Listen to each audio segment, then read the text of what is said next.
ଗାଁ ମଝିରେ ଥିଲା ଗୋଟେ ଘର। ସେ ଘରେ ଜଣେ ଝିଅ ରହୁଥିଲା। ତା ନାଁ ଥିଲା ମେଘା। ସେ ଗାଁରେ ଫୁଲ ବିକ୍ରି କରି ଚଳେ, କିନ୍ତୁ ମନରେ ଥିଲା ଅସୀମ ଶକ୍ତି, ଶାନ୍ତି ଆଉ ଭକ୍ତି। ପ୍ରତି ରାତିରେ ସେ ଜଗନ୍ନାଥକୁ ନାମ ଜପ କରି ଶୋଇଯାଏ।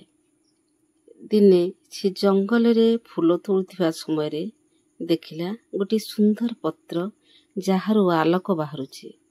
ସେ ଯେତେବେଳେ ପତ୍ରଟି ଛୁଇଁଲା ନା, ହଠାତ୍ ଗୋଟିଏ ଶବ୍ଦ ହେଲା, ଏହା ଶାପିତ ପତ୍ର, ଏହା ନିଜେ ଭାଗ୍ୟ ପରିବର୍ତ୍ତନ କରେ।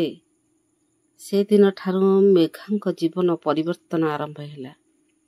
ଘରର ଜଣେ ରୋଗୀ ସୁସ୍ଥ ହେଲେ, କିନ୍ତୁ ପଡ଼ୋଶୀଙ୍କର ଦୁଃଖ ବଢ଼ିଗଲା।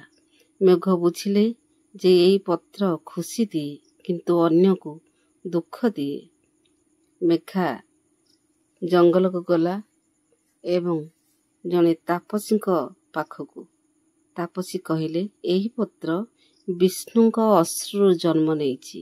ଏହାକୁ ଯଦି ନିଜ ଲାଭ ପାଇଁ ବ୍ୟବହାର କରିବ, ତାହେଲେ ତୁମର ଆତ୍ମା ଅଶାନ୍ତି ହେବ। ମେଘା ଭୟଭୀତ ହେଲେ, କିନ୍ତୁ ପତ୍ରକୁ ଛାଡ଼ିଲେ ନାହିଁ।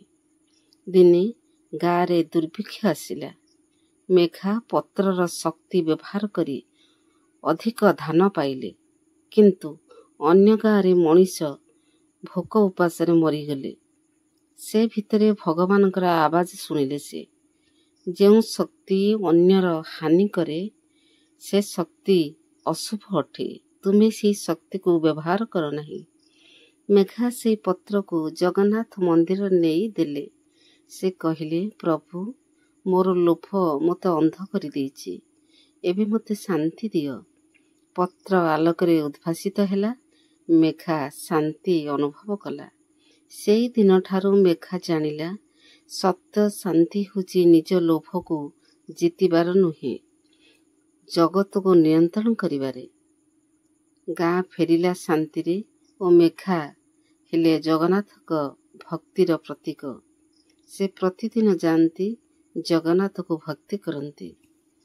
ଦର୍ଶକ ବନ୍ଧୁ, ଗଳ୍ପଟି କିପରି ଲାଗିଲା ଲାଇକ୍ କରିବେ, କମେଣ୍ଟ କରି ଜଣାଇବେ ଏବଂ ନୂଆ ହେଇଥିଲେ ସବସ୍କ୍ରାଇବ୍ କରିବେ।